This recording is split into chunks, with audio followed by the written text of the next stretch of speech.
Paz e bem, dando continuidade à nossa série especial de entrevistas com personalidades e freis do convento, hoje eu converso com ele, que é definidor da província franciscana da Imaculada Conceição do Brasil, reitor e guardião do Santuário de Nossa Senhora da Penha, Frei Paulo Roberto Pereira.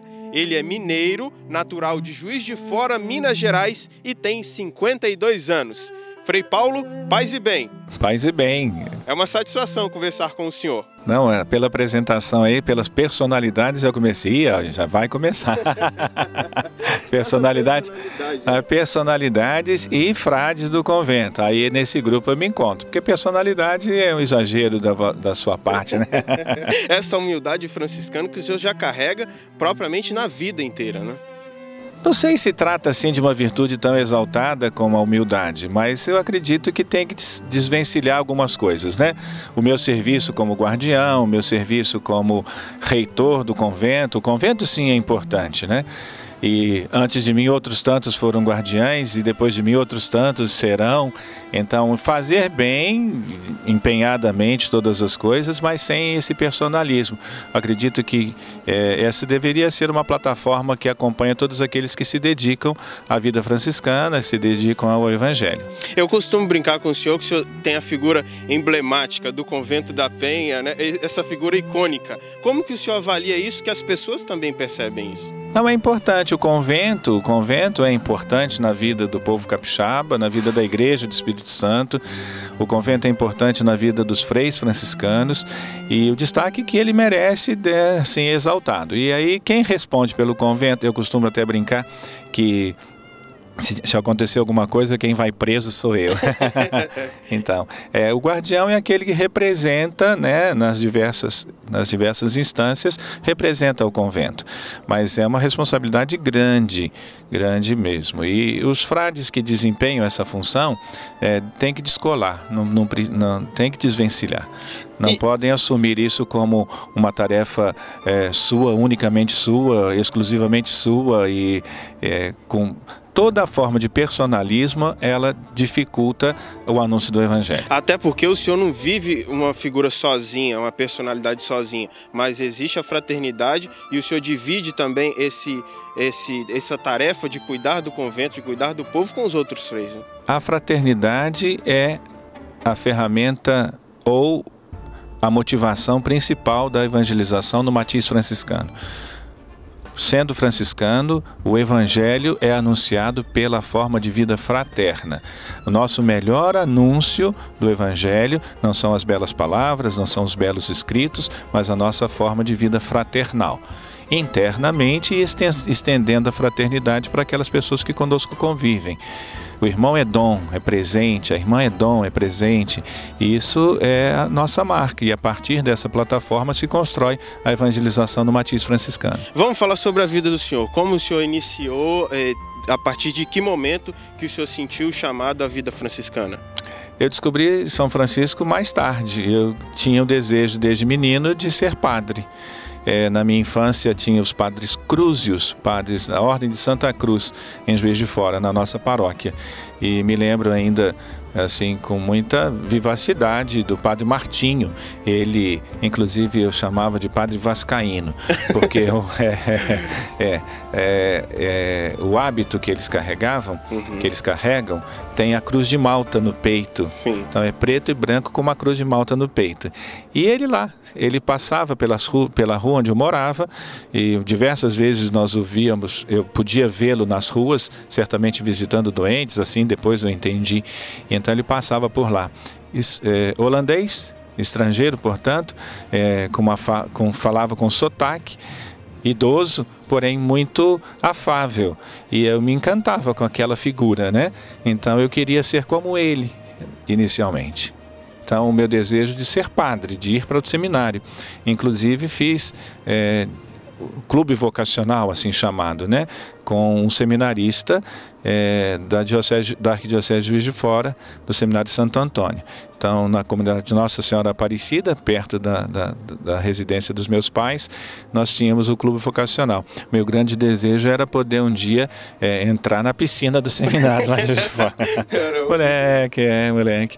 Então, a gente tinha o clube vocacional, algumas reuniões, então eu fiz. Mas como não havia chamado seminário menor, eu ainda estava no ensino fundamental, então não entrei no seminário da Arquidiocese de Juiz de Fora. E era coroinha na Igreja dos Redentoristas em Juiz de Fora, a Igreja da Glória.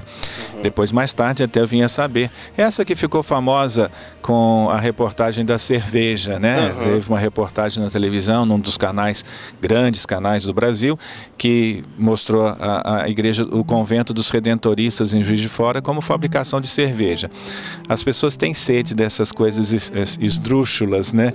Ou que chamam a atenção não pela finalidade da igreja, mas por coisas extraordinárias que nem tem muito a ver, mas chama a atenção. Então, o destaque dado à Igreja dos Redentoristas poderia ser outro. Por exemplo, a primeira igreja dos Redentoristas no Brasil. E eu fui coroinha nessa igreja. Olha que honra. Fui coroinha. Eu só depois vinha saber que era a primeira. Mas conheci padres redentoristas lá, inclusive em Juiz de Fora, um padre muito benquisto, o padre Michelotto, o nome dele.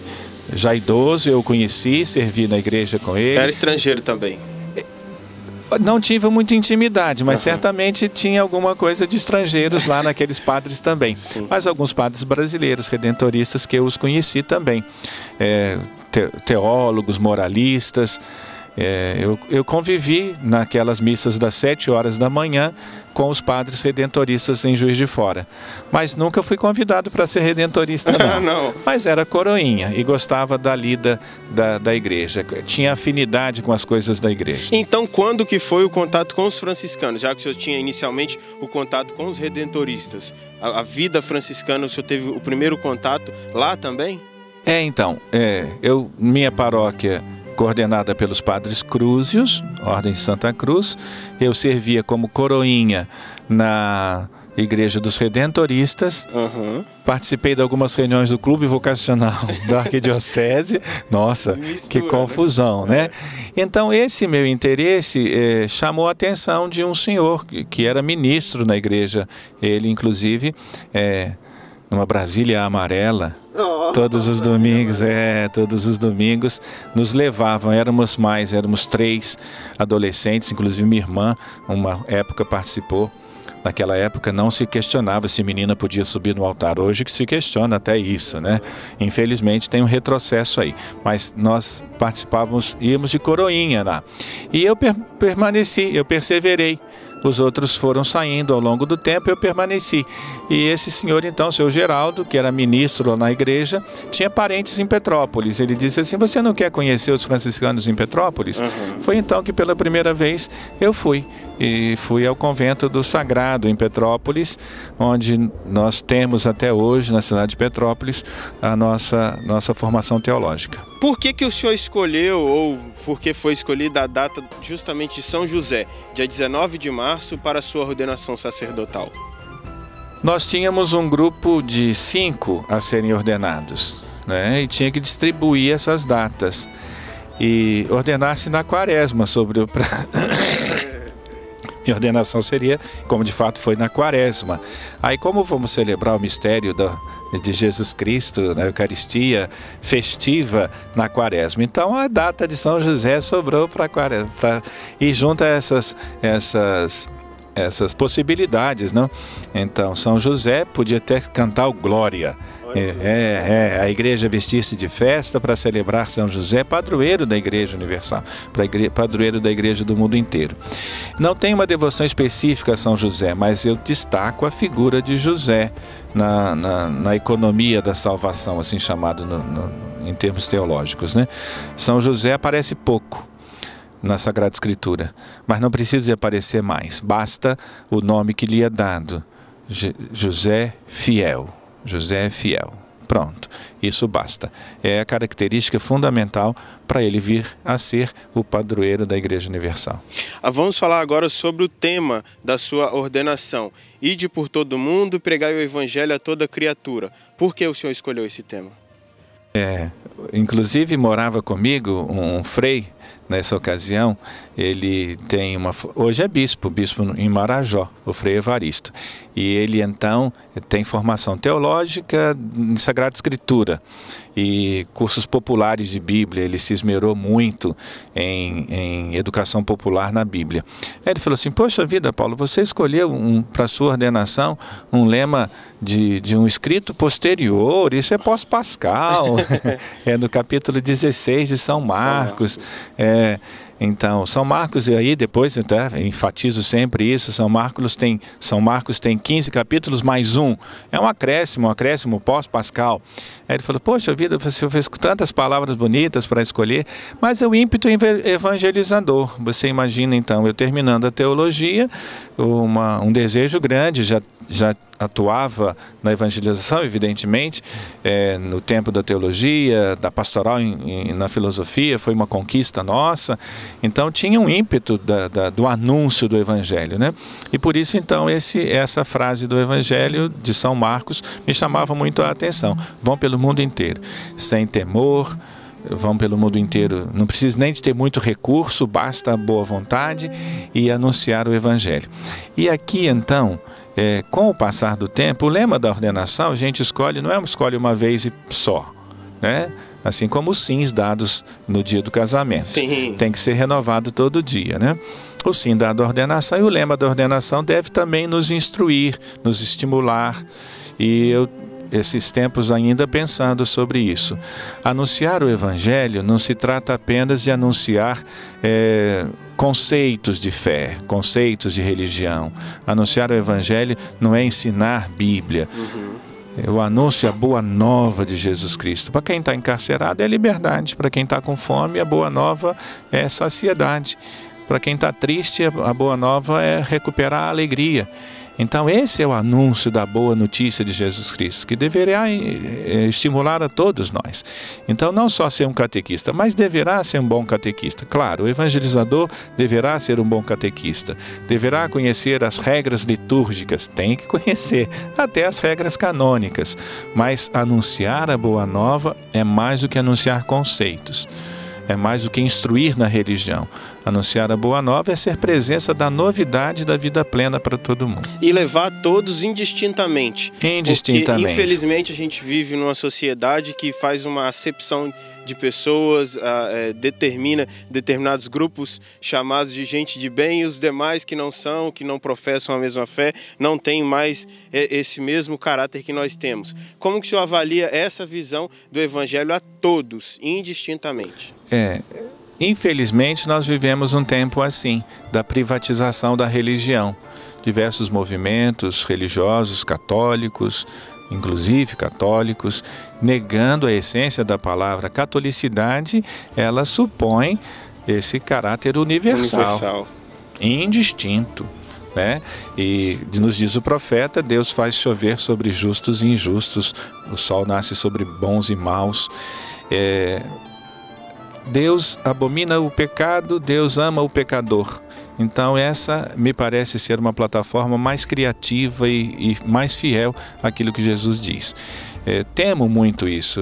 Nós estamos nos entristecendo, nós estamos nos embrutecendo quando negamos essa abrangência universal do anúncio da Boa Nova de Jesus. Ainda sobre a sua ordenação, chama atenção o desenho que foi utilizado no convite. Como que foi a ideia desse desenho? Foi o senhor que passou aquela ideia para o papel e pediu a um artista para poder fazer? Ela casa exatamente com a frase, com a citação bíblica. É obra do Dito. O Frei Benedito Geraldo, eu até rio muito do nome dele, Benedito Geraldo Gomes Gonçalves. Então é uma composição assim meio complicada de nome, sim, né? Mas é um confrade que convivi com ele no tempo da filosofia, no tempo da teologia, e também tive a oportunidade de trabalhar com ele no seminário de Agudos, nós somos amigos, e ele é um artista, o Dito é um artista, Frei Dito, ele tem diversas obras, e no tempo da teologia já ele se esmerava nisso, sabe? E ele traduz com muita maestria nos seus traços a mensagem do Evangelho, com muita plasticidade, com muita evidência, com muita nitidez. E ali então no trecho, nos desenhos do Dito, a gente respira Evangelho, identifica logo, né? A retratação dos pobres, a retratação da natureza, a retratação da ação de Deus sobre nós, e ele consegue mostrar assim, numa síntese, o desenho sintético, né? O desenho é uma síntese, você bate o olho e enxerga toda uma compreensão teológica e uma mensagem atualizada do Evangelho. Eu sou muito grato a ele. Ele fez há 25 anos o desenho e quero agradecê-lo mais uma vez. Ele teve a oportunidade de fazer mais de novo. Ele fez uma releitura do desenho da ordenação.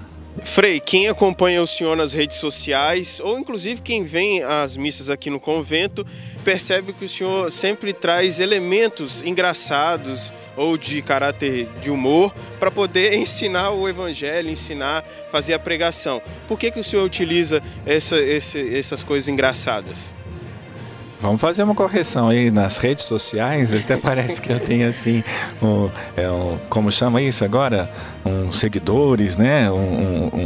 Um digital influencer, né? Não existe nada disso. Aliás, eu incentivo a utilização dos modernos meios de comunicação e a internet favorece muito, né? Para que a abrangência do anúncio do Evangelho e depois a relevância do Convento da Penha, a partir do Convento da Penha, a gente consiga destacar, né? Aproveitando a adesão, muita gente gosta do convento e quer saber o que acontece aqui, então as redes sociais são utilizadas nessa perspectiva. Agora, se é bem humorado as minhas falas? Muito. Na evangelização, o conteúdo é mais importante que a forma, mas a forma também não pode ser descuidada. Então, para atrair a atenção das pessoas, eu procuro sempre usar palavras que as pessoas possam entender com facilidade, exemplos que as pessoas possam entender com facilidade, sobretudo lendo a partir da realidade que as pessoas estão vivendo naquele momento. Então eu tento fazer isso. Se fica engraçado, tomara que seja um veículo, né? Mas eu acho que é aí que está interessante. É porque algumas pessoas têm uma visão de que o frei, por ele viver na clausura do convento, ele não tem acesso ao mundo, às notícias, à informação, ele não está por dentro do que acontece. Mas é justamente ao contrário. Ele é gente como a gente, no meio da gente. Eu aprendi isso de uma forma assim, muito categórica, de um professor nosso na teologia. Ele até usava essa imagem. Ele diz assim, ó, breviário de um lado, jornal de outro. Então a gente tem que rezar a realidade, sabe? Rezar a realidade. Senão não tem sentido. A sua fala vai ser uma fala bonita, mas ela não vai ter fundamentação, não vai ter base, ela não vai ter ressonância na realidade. O senhor iria estar falando algo que o senhor não vê, não presencia. E o Evangelho tem o dom de iluminar a nossa realidade. A palavra de Deus é sempre nova, porque ela pode ser vivenciada em todos os momentos. Um texto escrito há 2000 anos, há mais de 2000 anos. E ele sempre novo, porque ele ajuda a gente a interpretar a realidade que nós estamos vivendo. Nessa circunstância, hoje, no Brasil, em Vila Velha, a partir do Convento da Penha. Então, essa junção com a realidade é uma das preocupações que tenho. Eu tenho de verdade essa preocupação quando tenho que falar. Inclusive tento falar brevemente. Não pode. Isso também quem me ensinou foi o Dom Mauro Morelli, lá em Duque de Caxias, no tempo que eu morava lá em Caxias, na diocese que ele administrava, né? Que ele pastoreava. Ele dizia assim que depois dos 10 minutos você não fala mais a ninguém. Sim. Então, as palavras que ele usava é assim: você fala ao povo nos primeiros minutos, depois você fala aos anjos e depois você fala ao demônio. E o demônio bate palma para você. Ele fica batendo palma, ele fica, é isso mesmo, é isso mesmo. Ele vai fazendo assim para você continuar. Então você se ilude que está agradando, né? Mas não, está perdendo tempo e ele está falando. Depois ninguém mais vai te ouvir. Sim. Frei, Festa da Penha, 450 anos, o senhor enquanto guardião, como está vivendo esse tempo enquanto guardião e enquanto o Frei Paulo Roberto, que participa das romarias, enquanto romeiro, devoto de Nossa Senhora? A Festa da Penha é uma experiência religiosa muito intensa. Eu tenho o privilégio de vivê-la nesse tempo histórico de 450 anos. E vivo com gratidão. A experiência franciscana preservada aqui a partir do Convento da Penha. Viver essa experiência da Festa da Penha é uma experiência de transformação, uma experiência que nos leva ao coração de Deus. É uma experiência que nos faz aproximar muito da radicalidade da experiência humana. Então, ser humano de qualidade, ser humano. E aqui acontece há 450 anos essa oportunidade e muitas pessoas participam disso, têm satisfação, têm alegria, esperam com ansiedade, vai chegar a Festa da Penha, eu vou participar, eu quero me fazer romeiro. E a Festa da Penha, então, tem essa característica de romeiro. Frei Clarencio me ensinou. Ele sempre tem coisas a ensinar. Eu convivi 6 anos com ele, mais de perto, aqui em Vila Velha mesmo, e ele sempre enfatizava. Romaria, ir a Roma. Ir a Roma é encontrar-se com a raiz da nossa fé. É encontrar-se com Pedro e Paulo, pilares da nossa fé. Então, fazer-se romeiro, e a Festa da Penha usa desse instrumento de promover romarias, é ir ao encontro da raiz da nossa existência enquanto cristão que crê. O senhor disse que a Festa da Penha tem um caráter de resgatar a alegria, por isso Nossa Senhora das Alegrias, nos tempos que nós estamos vivendo. Em que perspectiva o senhor avalia? A ressurreição de Jesus Cristo é a nossa grande alegria, nossa bem-aventurança, nossa satisfação, nossa felicidade. Então, eu procuro viver a Festa da Penha nessa perspectiva, Nossa Senhora das Alegrias. E em contraposição a esse mundo meio emburrecido que a gente está vivendo, meio aborrecido, intolerante, medroso, desconfiado, rancoroso, existe muito rancor. As pessoas têm esquecido da leveza, da beleza, da alegria. Então, celebrar a Festa da Penha nesse contexto ganha uma relevância impressionante. Então, resgatar em nós a capacidade do encantamento. Nós somos convidados a redescobrir a beleza, a grandeza das coisas simples. A grandeza de ser irmão, a grandeza de cultivar a fraternidade, a grandeza da simplicidade, da humildade. E Nossa Senhora nos encaminha nessa direção. E a Festa da Penha, o Convento da Penha nos encaminha nessa direção. São 450 anos de uma simplicidade muito grande. O convento é simples, né? O convento não tem riquezas. O convento é uma simplicidade muito grande. É a casa de todo mundo. O convento é o exercício do acolhimento. Então, a alegria verdadeira do cristão, ela rima com fraternidade, com acolhimento, com doçura, com candura. Vem para cá, a casa é nossa. Vem para cá, te dou um abraço. O convento serve para isso. E eu vivo esse momento como um momento da graça, como um momento de graça. Histórico. Eu participei da festa dos 450. Exatamente. Eu participei da festa nos seus 450 anos. E já falei, quero estar nos 500 também. Certamente. Eles riram de mim mas eu quero, querer não faz mal, não está pagando ainda imposto desejar. Se eu tiver essa graça, daqui a uns 50 anos... Então, para a gente encerrar, vamos fazer um jogo rápido. Eu faço a pergunta e o senhor responde uma resposta bem simples, bem rápida. Um nome. Paulo. Maria. Um santo. São Francisco. Um livro. Sagrada Escritura. Um time. Botafogo. Uma cor. Preto e branco. Uma data. 18 de dezembro. Qual é a data do nascimento? Ah, meu nascimento, claro. As pessoas importantes nasceram em dezembro. Jesus! Por exemplo. Muito bem. Uma pessoa? Jesus Cristo. Um familiar? Minha mãe. Uma frase? Vale a pena se a alma não é pequena. Conversamos hoje com o Frei Paulo Roberto, uma conversa descontraída, uma entrevista maravilhosa. Agradeço a sua companhia, Frei Paulo, muito obrigado por essa entrevista maravilhosa. Maravilhosa. Ele gosta de... tá bom, muito obrigado. Deus é maravilhoso, né? Sim. E visitar o convento também certamente é. Certamente. Estar aqui no convento é um privilégio. Muito obrigado.